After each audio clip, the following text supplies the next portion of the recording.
So, you want to modify your moped, but you're just not quite sure where to begin? That's what we're going to cover today. Just a step-by-step sequential order and explanation of the things you need to do to your moped to get it started, to get it fast. If you have a stock bike and you want to get your bike where it needs to be, what you need to worry about is an 80cc big bore kit, 20mm carburetor, cone air intake filter, aftermarket exhaust, and a Gates Power Link belt or any true product aftermarket belt. Those 5 things will get you going. I had to throw my glasses on, it's bright, dang. But so things I want to go over and cover for clarification before I get started is, I am only talking about performance related modifications, nothing outside of that. Things I'm talking about today are just things to your bike that you can do to make it more powerful, to get you going faster.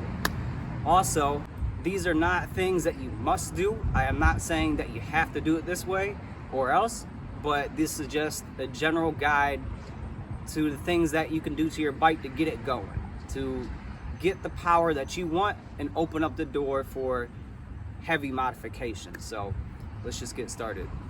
So where do you even begin, right? You first get your moped, it's stock, it's just not fast enough for you, and you want to squeeze out more that you can squeeze out, and you know you can. So to break it down simply, there's basically 4 different areas of performance that you can modify. Your engine, your carburetor, your transmission, and your gearbox. Now inside each of those 4 things are many different things you can do, but that's just to break it down into simple terms. So you have those 4 things: your engine, your carburetor, your transmission, and your gears. So where do you begin? Which one do you tend to first? So your engine is in charge of your power. This is where your bike gets its juice from. This is where the basis of your build is going to start. So this is what I would worry about at first. And this guy is in charge of delivering the engine its power. I mean, the engine is going to make its power based on the displacement and everything else done to it. But this is your fuel. This is your fuel system. This is also where your air comes into play. So this is where the air fuel mixing happens at. And more air and more fuel equals more power, baby. And your intake and exhaust is in charge of circulating the air that goes into the engine. Since you're changing the displacement of the engine, because as you can see here, this is the stock engine internals that I had originally. And if you look at this piston, this is a 50cc piston. And you can see that I was running it rich. But this is tiny. Look how small this is, okay? Now when you change the displacement of the engine, you need to give that engine more air, more fuel, and allow it to push out the air easier and better. That's why you need to get a bigger carburetor with a cone air intake filter that hooks straight up to it, and an open aftermarket exhaust, because you need to let the engine pull in more air, fuel, and push out that air. This is why when you put a big bore kit on a stock bike with the stock air box and the stock muffler and the stock carburetor, it's not going to run at its peak because you are not giving it the air and fuel that it needs to run at 80 cc's. But your transmission is in charge of putting that power down to the ground.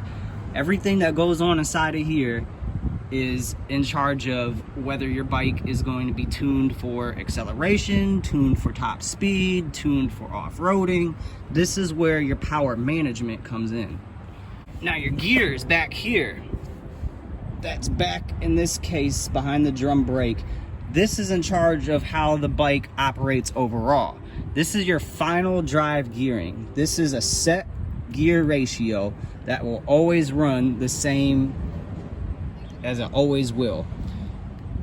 This is something that you want to tend to last, okay? Because you have to get the power down first, then you have to get it to the ground, and then you can start messing around with the gears, because then you have your bike basically tuned around the power that your engine has. And that is what is important, is tuning your bike to the power that it has. So at this point, you have your big bore kit, you have your aftermarket exhaust, you have your bigger carburetor, and you have your air intake system. Those 4 things, okay? Now, the fifth thing I would highly recommend getting is a better belt for your transmission. This in here right now is a Gates PowerLink belt. I'm trying to find a good spot for you. And the reason why I got this belt was when I had the stock belt that was inside of here and I had the big bore kit with the exhaust intake and carburetor, this would slip at about 35, 38 miles an hour. When I'd give it full throttle, the stock belt that was inside of here was very skinny and it would slip on itself. And I was never able to use that power that that big bore kit gave me because my belt would slip in the transmission. Once I put this belt in here, I picked up 7 miles per hour in the top speed, and I also picked up overall performance just in acceleration. So to get everything going, you got your 80cc big bore kit, you have your 20 millimeter carburetor, you have your cone intake filter, you have your aftermarket exhaust, and you have your Gates PowerLink belt. 5 things. So that's the first thing you got to worry about, and those are 2 things out of the way and taken care of: your engine and your carburetor, the fuel delivery system. Now you can start worrying about the tuning. This is when tuning things starts happening. Once you're got going, then you want to start playing with your transmission. This is the third thing. That's when all those upgrades start coming into play. Now, like I said earlier, you want to tune your bike around your power. You want to put the power down according to what you already have. That is the best recommendation for getting what you want out of your bike, because this is the point where what you want out of it comes into play. So to break it down simply, there are 7 different things in this transmission that you can touch to modify.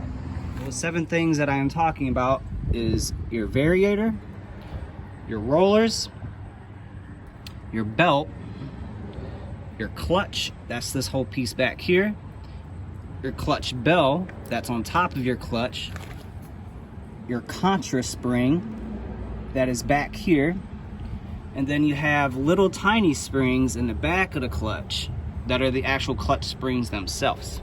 So essentially this is the third step, the third thing that you want to worry about to get your bike where you want it to be to start heavily modifying it. Those 7 things that I just described are different in what they do, of course. You don't really need to choose which thing you need to do before the other. You don't have to put in an aftermarket clutch spring before you put in rollers. You don't have to put in a different variator before you put in a different clutch belt. You know, I don't have that yet, but you don't have to do anything in order in the transmission. You can start playing around with things as you please. So this is all on you. This is when you start digging into technical details of acceleration, of top speed, of how tight your belt is. These are where things become particular, but it's relatively easy to do. And I will maybe make more videos about that. This is just a general build guide. This is not how to tune your bike, okay? So this is now open. This is where you're at. Good job. So now that you have your power from your engine and you're giving that engine's power the juice it needs with your carburetor and exhaust and everything, you have that belt in your transmission to allow it to put the power down to the ground, and maybe you started playing around with little things in here. At this point, if you've done a good job, if you have done everything correctly, you have the power for your bike, you have the fuel correct, your transmission is coming along, it's either built now or it's being built, now is when you can worry about your gears. Because depending on what you're doing, for me it was top speed, so I have a 49:17 ratio going on right now. That means that I have a 17 tooth drive gear like this, and I have a 49 tooth final drive, 49:17. So that's geared for top speed. So I had to wait to put those gears in my bike because I had to give it the power to push through those gears. I had to work on the transmission to push through those gears. Now, if you're doing a different gear ratio for acceleration, wheelies, and stuff like that, you might be able to get away with putting those gears in a little bit before the transmission, but definitely not without that big bore kit. So after you deal with the big bore kit, how the fuel is delivered, how the air is put in and out, and how the power is put to the ground, this is when you can start worrying about your gears. So now you're at the point to rip, dude. Now you're at the point where you can really start pushing the limits of your bike. You can start fabricating things. You can start just doing all the oddball ins and outs that really push your bike to its limit. So, but this is the basis. This is the performance basis to get your bike started and to really get the build going. I hope this helps somebody out there. That's all I want from this, is to help guide somebody and help you with the things that I didn't know, to answer the questions that other people won't answer. Now, I might do a how to tune your bike video or compilation. You guys let me know if you want me to do that. How to tune your carburetor, how to tune your transmission, how to tune your engine, because there's a ton of stuff, an absolute ton of stuff that you can do after this point. So I hope you got an answer out of this. I hope this helped guide your decision to get into this world, because it's a ton of fun. So till next time, guys. Peace.